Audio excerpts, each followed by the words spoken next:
Update 3.7 information has officially dropped. There was a live stream about 2 hours ago now, at least at the time of recording, and there's so much to wade through. Let's just make a start, otherwise we'll be here all day. First of all, we'll start off with what most people would consider one of the more interesting aspects of the live stream, the banners. 3.7. Now, for Phase 1, we have Yoimiya and Yaimiko. Now, unfortunately for Yoimiya, as per usual, she is paired with a character that a lot of people really enjoy having on their team and trying to get. Yaimiko is an understandable fan favourite. Yoimiya, as per usual, shafted once again. But I feel like Yoimiya is slowly getting more and more time in the sun because I think a lot of people actually really enjoy Yoimiya and she's really quite strong. But yeah, her banners just always get paired with someone people normally want more than her, unfortunately. The more interesting part though is that on these Phase 1 banners there will be a new character of Kirara who we will talk about shortly. Phase 2 we have Kazuha and Alhaitham, both incredible characters. Alhaitham, great Dendro DPS. Kazuha, as most people know, one of the best Anemo units in the game. He's so incredibly useful and versatile. If you don't have him already, he's just such a good 5-star to have. There's almost no team that he can't work in. So that's the banners. Now let's talk about the new 4-star Kirara. So she's going to be a Dendro sword user, and the way her abilities works is by tapping her skill, she creates a Dendro shield. So once again, we've got another shield user, and this one is another Dendro shield user after we just got Baiju, so that's a bit interesting. By holding her skill, she will turn into a cat parcel. Yes, a cat parcel. While in this state, her movement speed, climbing speed, and jumping power all increased along with her stamina consumption when she's climbing. So essentially, she's going to be great for traversal by the sounds of things, and whenever she crashes into someone, she deals Dendro damage. Honestly, kind of here for it. Another shield unit is great, especially if you didn't try pulling for Baiju. So if you need a Dendro shielder, great alternative. Her ult is basically something we've seen a million times before. It's an AoE Dendro explosion and it creates a bunch of Dendro mines. It's, it's basically Aloy's ult or Klee's E. It's fairly standard, we know what to expect with this kind of thing. And then her passive, fairly uninterestingly, just makes nearby animals not run away from her. So nothing too special to write home about. But honestly, looking at her in total, in general anyway, she looks like a really fun character. Her animations are a lot of fun, her skills seem interesting, Dendro mines will be cool. Well, that's something I've not considered actually. Because she creates Dendro mines from her ult, and because they're Dendro, if you pair her with a Hydra unit, you'll get Dendro mines, Dendro cores, so then you've got Dendro mines exploding on their own accord, then you've got Dendro blooms doing whatever you want to do with blooms. With all of those combined, you can just get an Anemo unit, have them all sucked into one point, massive nuke potential. Sure, it's a little bit gimmicky, but sometimes the most fun teams are gimmicky. Okay, that's interesting. That actually sounds quite fun. May have to give her a cheeky temple to see if she, comes home, but we shall see when she releases. But that's Kirara for the most part. She seems interesting. Up next, we've got a new story quest for Yoimiya. Story is not really something that interests me. I'm sure there's plenty of people out there that are really excited to see some more story. In the live stream, we had a reveal of the first Fontaine character, Charlotte. Now, we don't really know anything about her other than the fact that she sort of has a camera, but we know nothing about her gameplay, what she does. Don't even think we know what resonance she is, what element she's meant to be. But in terms of her design, she does look really cool. We've also got a new hangout event for Kavar. First hangout event we've had in a little while, so more Primo gems are never a bad thing. Now on to the main meat of this update, which is just a ton of little events. So let's get started, shall we?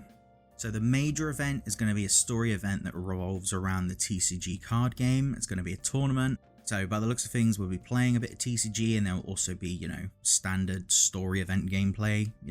Go talk to this person, go kill some stuff, go to this area, do the same. We're also getting some new, some new story, fairly standard. In terms of rewards for this event, it's fairly standard with a couple of nuances. So, we get Amora, experience books, all of that boring stuff. But then obviously we got Primo gems, we're getting a crown, which is lovely, and there's a brand new bow in the form of the Ibis Piercer. Unfortunately, we do not know anything about the bow, what it does, what it's going to do, what it scales with, but a new 3-4 star is always wonderful. For this event, I think they said there's about 4 different mini games to enjoy. So the first one, fairly simple. It's the Tour of Wonders event. It honestly just sounds like you're going around killing small groups of enemies for a small challenge, and then you collect a stamp in a specific location. 0 Hour Invocation is a little bit different. It's basically the regular TCG game, except instead of using your own deck, you're given a deck based upon which characters you select. So for instance, Zhongli will have his own cards that come with him, whereas someone like Ganyu will have her own. And it honestly just seems like a fun way to play the TCG with a bit of change to it, and not needing to worry about building, you know, a half decent competitive deck if you're just not very good at deck building. The other minigame is Ever Motion Mechanical Painting Invoker. It's something we've played before. It's the one where you have to put gears in the correct positions to ensure they all turn at the same time, except this time you can swap the surfaces around to shake things up. You know, it's just a pretty standard puzzle. It's relatively fun. I enjoyed the gear one for the most part. Again, it's just a puzzle minigame. I don't love them, I don't hate them, they're just sort of something to do. Last but not least, we have the Heart of Dice, which essentially is just a combat minigame, except you'll be randomly given dice, and depending on whether they match or combine, you'll gain a significant buff, which will also do a small AoE. Again, it's just a standard combat minigame with a different mechanic. It'll be fun for a little bit, but it'll eventually get old. But, you know, again, something to do. Now, this is a big one for anyone that loves the TCG, which honestly I need to go back to at some point. So the TCG is getting a bunch of new cards and a couple of new game modes with this update, which is great for anyone that really enjoys the TCG side of things. So the first new game mode is where you battle other players to get to 5 victories within 3 lives. If you fail to get to 5 victories within 3 lives, you reset and you go back to 0. They didn't really say what happens when you get to 5 victories, but, you know, an excuse to play sort of more high stakes PvP might be really fun.